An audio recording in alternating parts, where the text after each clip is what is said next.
Okay, so కావాల్సిన పదార్థాలన్నీ ఇక్కడ సిద్ధంగా ఉన్నాయి.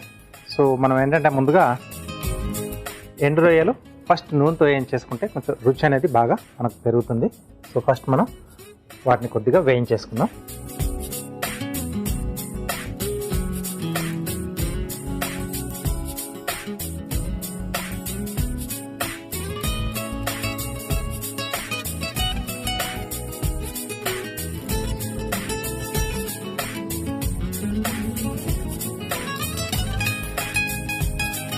ఓకే, సో కొద్దిగా ఆయిల్,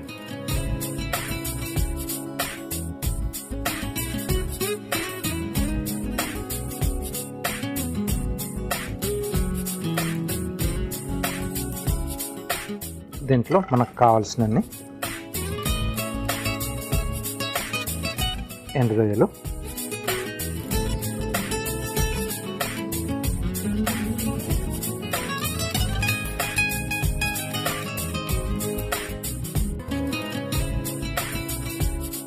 ఇవి కొంచెం మనకు దూరగా వేగితే మనం కర్రీలో వేసుకున్నా ఏదైనా ఫ్రైలో వేసుకున్నా ఆ టేస్ట్ అనేది బాగుంటుంది ఎండు రొయ్యలతో.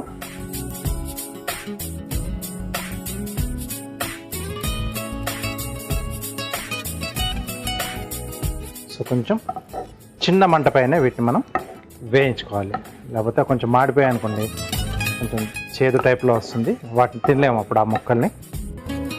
జాగ్రత్తగా వేయించుకోవాలి, ఇవి ఎక్కువ మాడకుండా మరీ ఎక్కువగా పచ్చిగా కూడా ఉండకుండా కొంచెం దూరగా వేగితే సూపర్గా ఉంటుంది. ఆ ఎండు రొయ్యల్ని ఆ వేయించిన రొయ్యల్ని అలాగే ఆపలానా కూడా తినేసేయచ్చు, కరకరలాడుతూ సూపర్గా ఉంటుంది.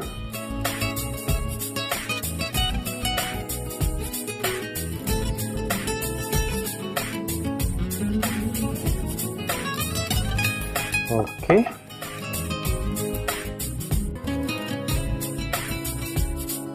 సో వేగిపోయాయి. దీన్ని సేమ్ ఒక బౌల్లోకి తీసుకుందాం. ఇదే ఆయిల్లో మిగతా ప్రాసెస్ కూడా మనం చేసేసుకుందాం.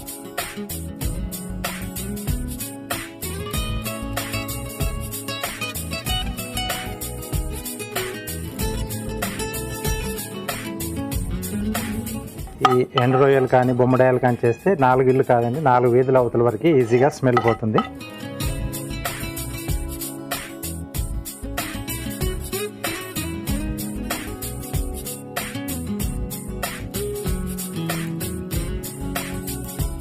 ఓకే, సో ఇవి కాస్త పక్కన పెట్టేసి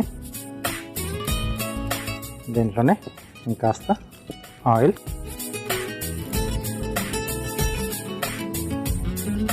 సో చింతపండు పులుసుతో కొంచెం నేను పుల్లగా ఉండే విధంగా చేస్తున్నాను, బాగుంటుంది అలాగా. ఇక్కడ నేను వెల్లుల్లి కానీ అల్లం వెల్లుల్లి పేస్ట్ లాంటివి ఏవి వాడకుండా చేస్తున్నాను, జస్ట్ అలా పోపులా పెట్టేసి కొంచెం సింపుల్గానే ఉండే విధంగా. సో దీంట్లో ఎండుమిరపకాయలు,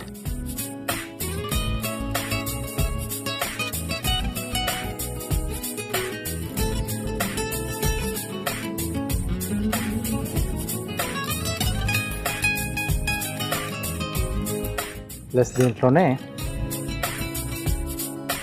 పోపు దినుసులు,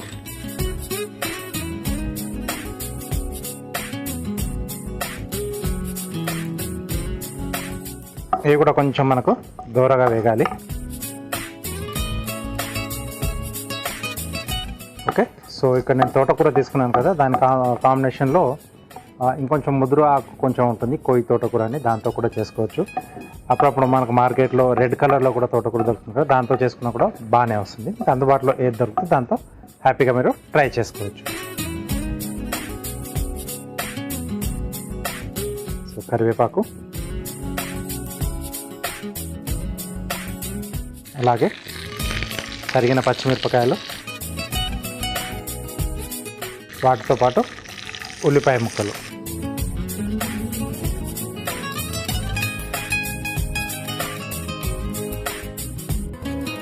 ఇది కొంచెం పచ్చి వాసన పోయేంత వరకు వేయించుకుంటే సరిపోతుంది ఉల్లిపాయలు. ఎందుకంటే మామూలుగా కొన్ని రకాల కర్రీస్ చేసుకున్నప్పుడు ఏంటంటే మనకి అది బ్రౌన్ కలర్లో వచ్చేంత వరకు వేస్తాం, ఇక్కడ సో ఆ అవసరం ఏం లేదు. ఆ పచ్చివాసన పోయి కొంచెం ట్రాన్స్పరెంట్గా అవుతాయి కదా, సో ఆ స్టేజ్లో అయితే మనకు బాగుంటుంది. ఆ టేస్ట్ కొంచెం నాన్ వెజ్ ఐటెంలో కొద్దిగా అలా చేసుకుంటే మనకు రుచి బాగా వస్తుంది అన్నమాట.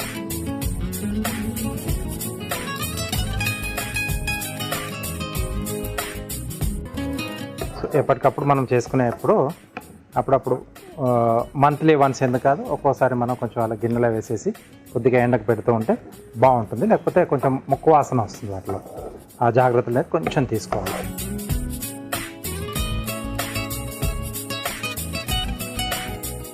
ఓకే,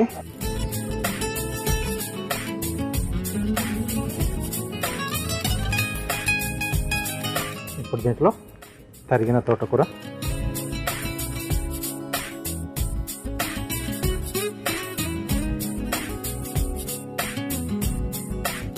సో కట్ చేసుకునే ముందే బాగా నీట్గా కడిగేసుకొని ఆ తర్వాత కట్ చేసుకోవాలి. రన్నింగ్ వాటర్లో అయితే బెటర్గా ఉంటుంది, ఎందుకంటే దీంట్లో కొంచెం ఇసుక ఉంటుందన్నమాట. మనకి తోటకూరలో వచ్చే మెయిన్ ప్రాబ్లం అది. ప్రాపర్గా దాన్ని వాష్ చేయకపోతే తినేటప్పుడు పంట కింద నలిగేస్తే అసలు సరిగ్గా తినలేం అసలు ఆ డిష్ని. సో తోటకూరతో కొంచెం ఆ ప్రాబ్లం ఉంటుంది.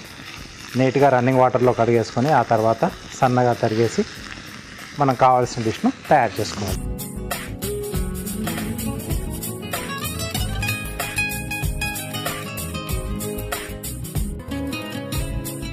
దీంట్లో చింతపండు గుజ్జు,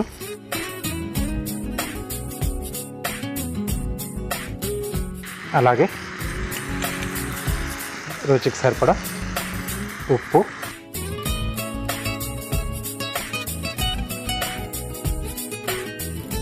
కొద్దిగా పుదీనా, కొంచెం మరి ఎక్కువ వేయకూడదు, ఎందుకంటే తోటకూరని డామినేట్ చేయకుండా ఉండాలి.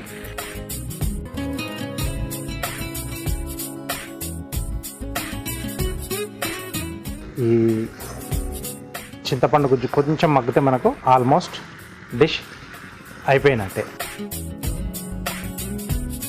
సో ముదురు కాడలు ఎక్కువ తీసుకోకూడదు. తోటకూర ఎంత లేతగా ఉంటే మనకు డిష్ అనేది అంత టేస్టీగా వస్తుంది, అంత బాగా వస్తుంది కూడా.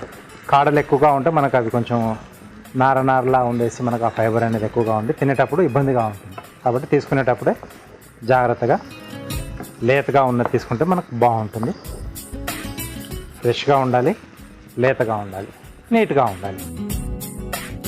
ఎందుకంటే సీజనల్గా కొంచెం పురుగు అది కూడా ఎక్కువ పడుతూ ఉంటుంది. వెనకాతల వైపు కూడా కొంచెం టర్న్ చేసుకొని చూడాలి.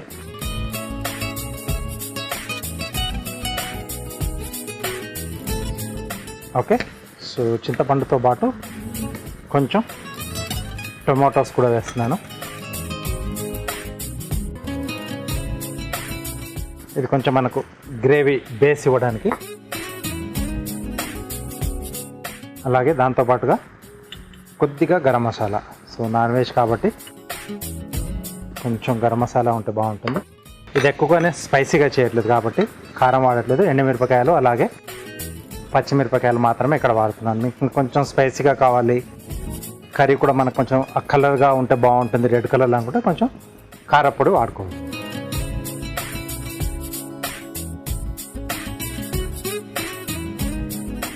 ఓకే, సో ఇది మగ్గడానికి కొంచెం టైం తీసుకుంటుంది. మూత పెట్టేసి ఒక 3 నుంచి 4 నిమిషాల పాటు ఇది మగ్గితే అంటే మనకు టమాటా ముక్కలు అలాగే దీంట్లో మనం యాడ్ చేసుకున్న ఆ చింతపండు గుజ్జు బాగా మగ్గిందనుకోండి, అప్పుడు టేస్ట్ అనేది కూడా మనకు చాలా బాగా వస్తుంది. అప్పుడు మనం ముందుగా వేయించేసుకున్న ఈ రొయ్యలు ఏవైతే ఉన్నాయో ఎండు రొయ్యలు అవి యాడ్ చేసేసుకొని కొంచెం కొత్తిమీర వేసుకుంటే డిష్ రెడీ అయిపోయినట్టే. సో కొద్దిసేపు మనం మూత పెట్టేసి మగ్గనిచ్చేద్దాం. ఓకే, చింతపండు గుజ్జు బాగా మగ్గిపోయింది. అలాగే మనం వేసుకున్న టొమాటో ముక్కలు కూడా బాగా మగ్గాయి.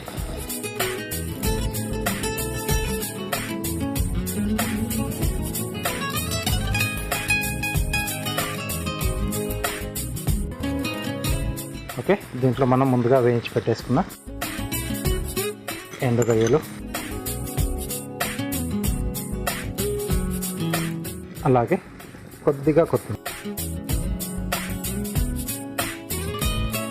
కొంచెం వాటర్ యాడ్ చేస్తున్నాను.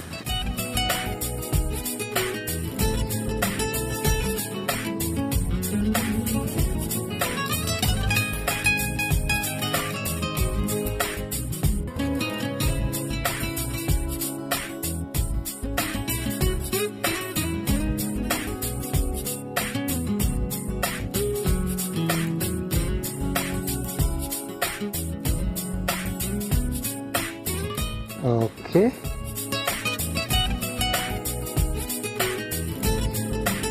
కొంచెం ఆ వేడికి సరిపోతుంది రొయ్యలకి ఈ ఫ్లేవర్స్ అన్ని కూడా పట్టడానికి. ఓకే, సో ఎక్కువసేపు మగ్గించాల్సిన అవసరం లేదు. కొంచెం పుల్లగా మీడియం స్పైసీలో చాలా బాగుంటుంది. ఇది రైస్తో తీసుకున్న చాలా బాగుంటుంది, లేదా రోటీతో కూడా, జొన్న రొట్టె కానీ పుల్కాలు ఉంటే super combination. Okay, so dish out చేసేసుకున్నాం.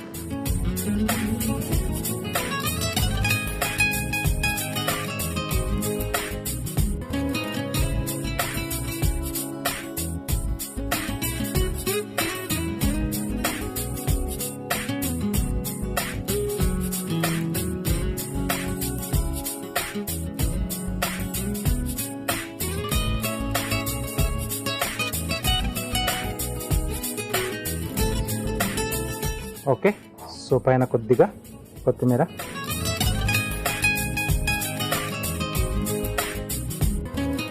ఓకే,